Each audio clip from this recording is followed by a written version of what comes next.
from what you've seen, I have to imagine, Drew got the beating of a lifetime last Friday.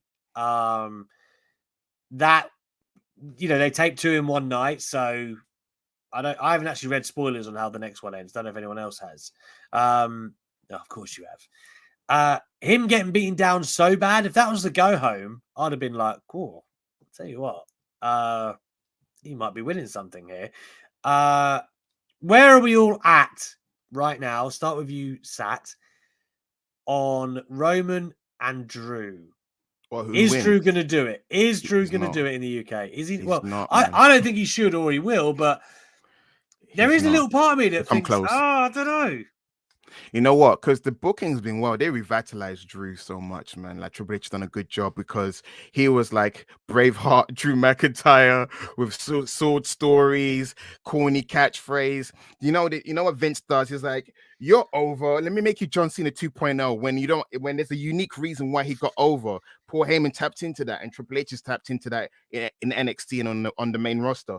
Drew's so earnest in his promo, so earnest, so relatable, and it's so intense, and you can feel his power, his passion for his promos, and in the ring as well. Great promo with Kevin Owens, wasn't it? Incredible. But to answer your question, to not ramble on long, because we've got 9 minutes left.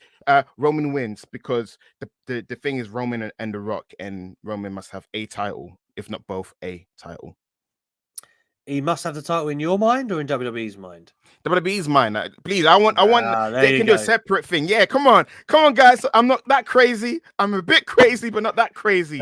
Please, The Rock doesn't need a title. Roman doesn't need both titles or a title. Just give him a title. Just give one back, please. Well, I mean, it has been rumored, but who knows where we're at with that at the moment. SB3, give me your rundown, man. What do you think is going to play out here? I was 100% in your favor ahead of last week's SmackDown, but those 2 video packages, it's hard. Exceptional video packages were like, how do you book this babyface who's got this inspirational story in the show that he helped, push forward inside WWE? You building him up as a come home hometown hero, even though he's not really from Cardiff, Wales, right? But he's in the UK. Mason Ryan. How do you allow him to lose in this scenario? And then WrestleVotes earlier today, they put out a tweet saying that for the first time in a long time, there has been some discussions creatively regarding Roman Reigns dropping title or titles. I'm hearing multiple ideas have intrigued those making the final call come Saturday in Cardiff. Should be an interesting week ahead. After SmackDown and seeing those vignettes, those video packages, I was at like a 40%. I got pushed up from like a low 10% all the way 30% up to 40%. After this tweet from WrestleVotes, I'm 50-50. It could happen. It could happen. It could happen. Because if this was Vince, there would be no shot of this happening. But because it's Triple H, I think Triple H can go into it, because Triple H is known for one of the top things in NXT. He's known for pushing the main event as the most important storyline, not the most important title. Takeover New Orleans, one of the best shows he's ever put together. That was main evented by and Ciampa, no title involved, unsanctioned matchup. Last year, during the home stretch of his run in NXT, Adam Cole versus Kyle O'Reilly, even though not going to talk about the quality of that match and that snort fest, but that was put in the main event spot of a 2-day takeover. He can build up Roman Reigns and The Rock as the biggest storyline without the championship, unlike Vince McMahon. So I think we are at a 50-50 with 5 days before Clash. Yeah, never forget Vince McMahon said, Brock Lesnar, you have to drop the title to Eddie because we're going to do you and Goldberg and you don't need it. 2004. 2017, Goldberg has to be champion because we need to make this a title match at WrestleMania 33. And because of that switch logic, Kevin Owens out, right? Him and Jericho was going to be for the title before then. So Vince McMahon's logic, as SB3 quite rightly points out, is shit. But we got Triple H. Seen that old man. We got Triple H who's got a fresher perspective, and I wouldn't put it past him I'm not saying it's the right decision or the wrong decision. I wouldn't put it past him to say this will make a huge splash. It would. Right? It would make they've been making great ratings lately. It's becoming exciting again. Anything can happen. I'm just saying, I wouldn't put it past Triple H.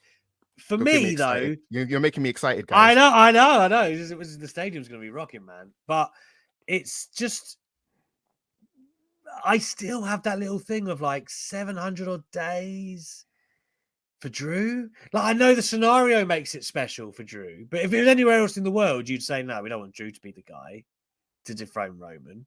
Not that there's anything wrong with Drew, but you want to really make the next guy. I know I keep saying that phrase, but it's true. Even like, I think that to stretch it would be like, Cody would be someone I would have took. Who knows? That might have been the plan originally.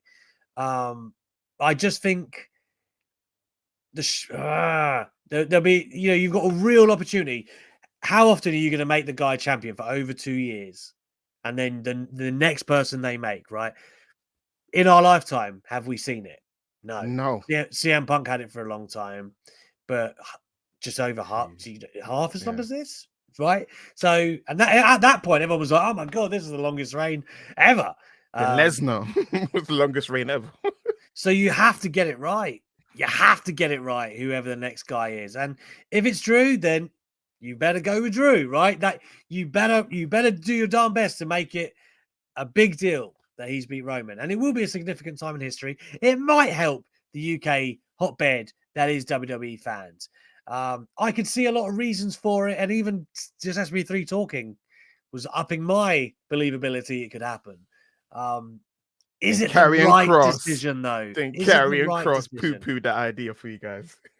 Because that is what's lurking. There's a sand glass, lurking in the background just to screw over Drew, just to give heat on him, and the massive boos. And AMAC is pissed off low key because someone that he admires and talks to is getting screwed up by a guy that's still.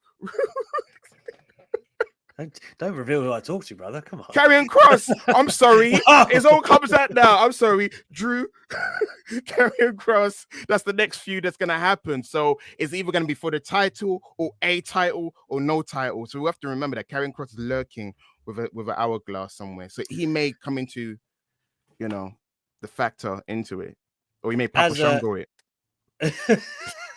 As Matt J. Hendricks points out here, I mean, they've been buying time for Roman for a while. We all know this, right? It's they will know that The Rock is the plan for next year, and by God, I hope it happens. You got to find an exciting feud for him. You could argue, I think Roman's had good feuds. Jey Uso was still the apex in his run as champion. That was his first one, so.